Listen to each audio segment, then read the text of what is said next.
Well, Superman 4 was shit, so why not make a fifth one? Of course, Christopher Reeve was actually open to a continuation after he helped with the genius story idea of Part 4, but it never came to fruition. The quest for peace flopped, but surprisingly a fifth movie was actually planned, even recasting with Nicolas Cage as the Man of Steel, directed by Tim Burton, but this never materialized. In fact, Superman 4 doomed the franchise so much that another film wouldn't come for 19 years. Yeah.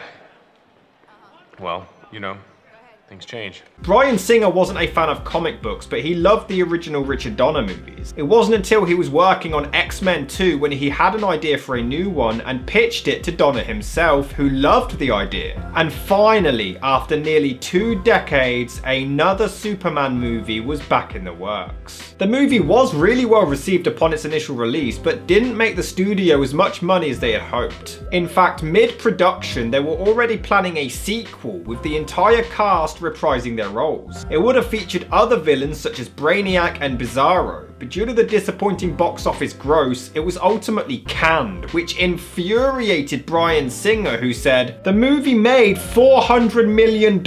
I don't know what constitutes underperforming these days." In fact, they called it a box office disappointment because it failed to make a profit from their budget, but it still outperformed Batman Begins, and it was the second highest grossing DC movie in history at the time, only behind Batman. Shut off the camera. The movie was even going to cast Jude Law as General Zod despite dying in the last one, but it was later scrapped from the script. Despite the supposed disappointing numbers, the sequel was going ahead, but as time went along, it was pushed aside for the later Zack Snyder reboot instead. Fans felt like it was missing something. The charm and magic of the older movies was gone, and this film was the final nail in the coffin and the end of the original Superman series. First off, I just have to point out the final line in Superman 4. See you in 20. Imagine if they maintained continuity and this movie actually took place 20 years later. Old Superman chasing after Lex Luthor with a walking stick. I don't think so. No, instead 5 years have passed, but the movie apparently retcons Superman 3 and 4. I mean, they point out that Lex has been to the Fortress of Solitude before, and they make a million nostalgic throwbacks to the original films. You do not remember me. Statistically speaking, it's still the safest way to travel.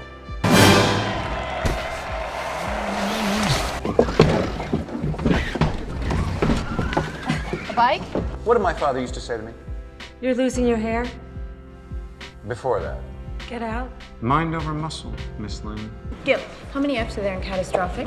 But they make no direct acknowledgement to specific events in 3 and 4. In fact, they're not mentioned or referred to at all. Plus, Superman's mum, who died in the last 2, is back, so yeah, I guess those ones just didn't count. And so on and so forth. 5 years have passed since Superman 2, and the man himself mysteriously vanished. Some astronomers believe they found evidence of Krypton surviving, so he went to check it out for himself, but now he's back. It's a pretty simple setup, but after so many years, there's not really a lot they could have done. Exactly. The movie does actually deliver the nostalgic element really well. Marlon Brando, or a sound-alike, gives an opening voiceover, and just seeing the fortress again after so many years, it is a cool feeling. The classic opening credits are back, but they've updated them, and it looks phenomenal. Kevin Spacey plays Lex Luthor, and yeah, let's just say this dialogue hasn't aged very well considering his casting. You said that if I helped you get out of prison, you'd take care of me. But I have to say, I actually think Kevin Spacey is better than Gene Hackman. Just hear me out! Hackman was amazing, but I never really got the impression that he was a serious threat. He was clever and everything, but at any moment I feel like he'd lose an actual fist fight to Jimmy Olsen. Here, Kevin Spacey is intimidating as hell and so much more evil. Even if he stole Jesse Eisenberg's hair, he marries an old lady and then murders her for her inheritance. One of his goons pretends to be in trouble so Superman can save her, but Lex actually cut her brakes for real. He has so much charisma and energy. He's a complete prick, but you feel like he could actually kill Superman. He could actually pull this plan off. But even when he is ridiculously evil, he does have some genuinely funny moments. Do you know the story of Prometheus? No, of course you don't. I see an old man's sick joke. Really? Because I see my new apartment. But what happened to Otis? There's no mention of him. And Lex clearly didn't learn his lesson. He again sides with a bunch of idiots, and one of them turns on him again. You'd think he'd get the hint by now and quit trusting morons. Lex, Uh-huh. are billions of people really going to die? Why do people keep siding with evil villain Lex Luthor and are then shocked when he ends up doing evil villain things? What did you do? I'm sorry. You know what she did! Why did you ask twice? What did you do? I'm sorry. For a criminal mastermind, Lex is pretty thick sometimes. By now, I will have been dead many thousands of your years. He thinks I'm his son. You've been here before, Lex. You know they're pre-recorded. Can he see us? No, he's dead. He literally just said that! Idiot. Basically, Lex's plan is to use the crystals from the fortress to dump half of the United States in the ocean and create his own island. Why? Pretty good question. I mean, look at it. What are they going to do on this shit? I don't think he thought this through. The thing is, this is pretty much the same plan as the original movie, but on a bigger scale, so I'm okay with it. It's a throwback that stays within the character, but also adds something new. But how exactly do these crystals work? They could just create things now? You just throw it and oh, look, there's an island. I mean, he even says he's going to use them against the government. I'll have advanced alien technology thousands of years beyond what anyone could throw at me. Bring it on! These crystals can do anything! Except stop sexual abuse claims, right, Kev? Superman is now played by Brandon Routh, but I can't help but feel he was only cast because he looks an awful lot like Christopher Reeve. Bryan Singer claimed he cast him because they met for a drink and Routh genuinely stumbled and spilled his coffee everywhere, so he thought he would be perfect. But honestly, he's just a blank sheet. He is so boring. There is no charm, there's no charisma, he's just kind of there. I'm Clark Kent, an old friend of your mom's from before you were born. Really? She never mentioned you. Really? Never? Clark is... well, he's Clark.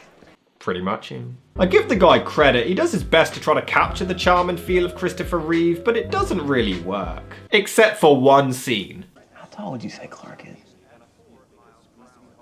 6'3", 6'4". About 215 pounds.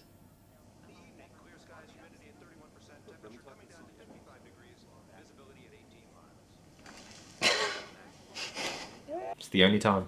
He gives Smallville an earthquake and crash lands to Earth, but why? Why didn't he just fly back? We find out Krypton wasn't there, so how did he come back on a comet? Oh, who cares? But am I the only one who thinks it's incredibly douchey that Superman didn't even keep in touch with his mum? She even expresses how hard it's been without him. I almost gave up hope.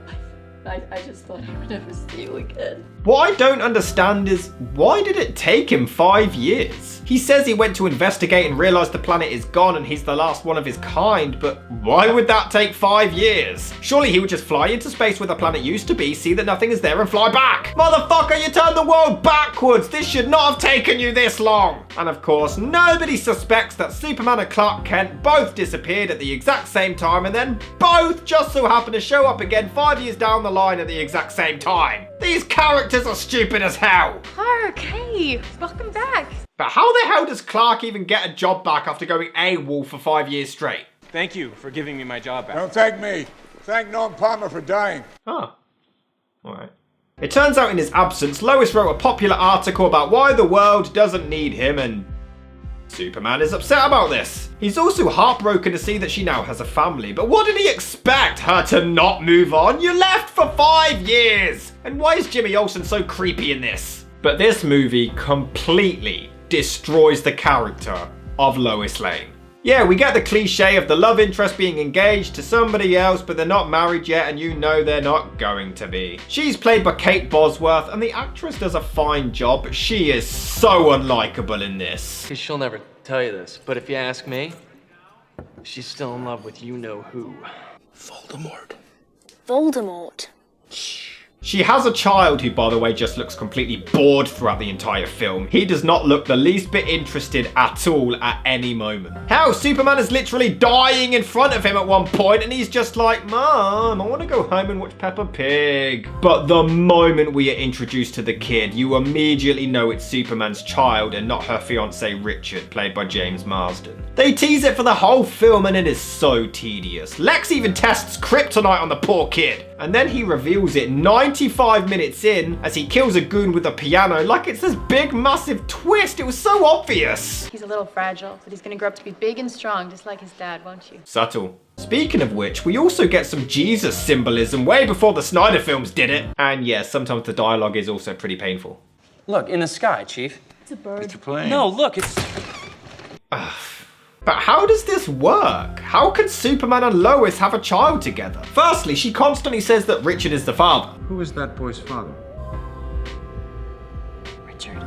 Also, does anyone else find it weird that Superman's kid has asthma? Yeah, of all things for Superman's kid to be weak against, it's fucking breathing. Anyway, she reveals to Superman later in the film that he's actually the dad, which must mean that she had an affair. They could have resolved this easily by just having Richard raise him as his own, but he's not biologically related. But no, they go out of their way to say that the timelines coincide. She banged Superman when she was with Richard. And since this is a sequel to Superman 2, I'm guessing this is when he was conceived, which makes no sense because at this point in the movie, Superman didn't have his powers, so why or how would the kid? He was human! But furthermore, Superman erased her memory at the end. Lois would have no memory of ever sleeping with Superman, so wouldn't she question how the hell she conceived a baby with him? This is one of the biggest plot holes I have ever seen. And Lois clearly is not over Superman. So she went and got engaged and had a kid despite still being in love with someone else. Hell, he asks if she loved him and she hesitates but denies it. It's been 5 years. If you're still in love with an ex after 5 years and you're with somebody else, you don't deserve that somebody else. I moved on. You didn't though, did you? Her damn password is even Superman, for crying out loud. I feel so bad for Richard. He deserves so much better. Hell, Lois even agrees to go flying with him. She is a horrible person. Richard has given her 5 years of his life, and as soon as her ex comes back into the picture, she's right back in his cape. I forgot how warm you are. You are engaged! They recreate the flying scene in the original, and although I had issues with the relationship before, at least Lois was somewhat loyal. Here, she's cheating! I'm sorry I left you, Lois. And the rest of the world. They even go to kiss! Richard's a good man. Oh, I'm glad somebody remembers him. Yeah, that guy you live with, got a kid with, yeah, I'm glad you remembered who he was. And you've been gone a long time. So, Richard is just convenient. Good night, Lois. Homewrecker man, away! And then she lies to Richard about where she was. This is awful! Look at Clark there, smug little dick. Chief, I've done Superman. Covered him. Alright, that almost makes up for it. Almost. She also spends most of the movie ignoring Superman and refusing to write about him, instead obsessing over the damn blackout. This mysterious electromagnetic pulse knocked out portable devices and going to the power plant to check out the blackout. It wasn't just a blackout. The blackout spread about the blackout. Lois. What about the blackout? Kent. Did you have anything to do with the blackout? Shut the fuck up! Superman is back! That's the issue with the film. I don't think Singer paid much attention to the original movies. Yeah, for a film that always tries to throw back to the old ones, they get a lot of the timeline wrong. There's a scene where Clark has a flashback to him practicing his powers as a kid, and to be fair, it is quite charming. Until it looks like a fucking cartoon. But then he learns how to fly, even though he didn't know how to fly until he was an adult. Hell, the newspapers clearly show the date of 2006, but this is 5 years after the old films. So are you telling me Superman 2 took place in 2001? Superman 2 looks nothing like the 21st century, and Superman Returns looks nothing like the 20th century, especially when they all have mobile phones. Even Superman's first appearance seems a bit forced and random. They're doing this missile launch, but Lex gives a power outage. There's nothing to worry about. Except for microphones, apparently. And the plane is now in danger. I can't lie, though. It is a really intense scene. It has great imagery as Lois is thrown around the plane. Jesus Christ. How is she even still conscious after this? She's getting thrown around more than Rihanna. She even walks out without a scratch on her. But the scene is actually incredible. The action, the music, the visuals, it gives me goosebumps. And Superman takes the time to soak up the moment from the crowd. You can tell he missed it. It is an amazing scene. Perry White is now played by Frank Langella, and yeah, I'm sorry, he is no Perry White. Travel. Where did he go? Was he on vacation? If so, where? Gossip. Has he met somebody? He just seems bored the entire time. They initially cast Hugh Laurie, but he was too busy with House. He would have been amazing. Taxi! Superman now has taxi calling abilities. Despite the fact that these cops clearly deserve to die, just standing there while a machine gun is pointing towards them. Move! But Superman showing up is pretty badass. Yeah, a damn machine gun wouldn't work, but why not try a pistol in the eye? It does look pretty cool though. Or reports are flooding in from Metropolis, Houston, Gotham, and as far away as Cairo. Satellite. You know, it's weird that they mention Gotham, but then Superman isn't mentioned at all in any of the Nolan films. Would have been cool. Although this fella has a Joker tattoo for some reason. And at one point, Perry White says, Where are the photos of that birthday clown massacre thing? so in a way, they kind of foreshadowed the Dark Knight. Pretty clever. The explanation is also quite flimsy. Lex apparently got released from prison because he appealed the decision and Superman wasn't there to testify, which is not how appeals work, but alright. They had enough evidence to keep him locked up, but yeah, sure. Lois, Pulitzer Prizes are like Academy Awards. Nobody remembers what you got one for. It's just that you got one. Tell that to Will Smith. So Lois takes her kid to inspect the origin of the damn blackout, but it turns out it's Lex's boat and they get kidnapped. The most unrealistic part is her leaving her phone in the car. There is a nice moment as Superman goes to save her, but realizes the city is in danger, so he has to choose, and it's a clever contrast to the original film. He does actually pick the city over his love this time, although the kid refuses to use his powers to help them escape. Lazy shit. I like the idea of the city being under attack. I mean, I think it could have been a bit bigger considering half the states were supposed to go under, but it's similar to the attack in part 1, but on a grander scale. Superman rushes around to save everyone, and it is pretty cool. It's intercut with Lois, her son, and her cuckold being trapped in the ship until it splits and capsizes. It is so dark, and it does have you on the edge of your seat. It is really gripping stuff. So, if you could start using your powers now, you little shit. Even your dad managed to lift up a truck when he was a baby. But Superman showing up is a really cool moment. It takes nearly 2 hours, but the Superman-Lex confrontation feels earned. It truly feels like a big deal, and you believe he really is a threat. Richard, we have to turn around! What? We have to turn the plane around! Lois, Yes! we barely made it out of there. Now you want me to go back? Yes, please! I need that dick again, just once. Well, when you see him naked, you'll understand. It also turns out Lex somehow used the crystals to create kryptonite. Now, these crystals are amazing. It is quite emotional as he gets his ass handed to him, and you really feel Lex's motivations. None of it seems forced or contrived. You took away 5 years of my life. I'm just returning the favor! But even Brandon Routh's screams of agony sound boring. Lex snaps a bit of kryptonite inside him, and now for a cool idea, he needs the humans to save him for a change. It's a nice angle to go with. The third act you'd think would grow tedious. Superman saves the day, faces Lex, gets stabbed, humans go back. Saves Superman, Superman goes back, faces Lex. But it doesn't. He somehow lifts an entire island of fucking kryptonite. Who cares? It is so badass it doesn't even matter. But what does matter is the fact that he goes to hospital and loses his suit and still doesn't get recognized as Clark Kent. Look, how does nobody notice him? Lois even visits and doesn't realize. The thing is, this is all built up really well, so you could actually believe this is the death of Superman. You're convinced he could have sacrificed himself, and I'd be happy with that being the conclusion of the series. It's kind of morbid, Perry. Always be prepared. Aha! Now she has to stay with me. Look, he even offers to drive her to the hospital to see her ex. Richard is so nice, man. Lois doesn't deserve him, the cheating hoe. I don't know if you can hear me.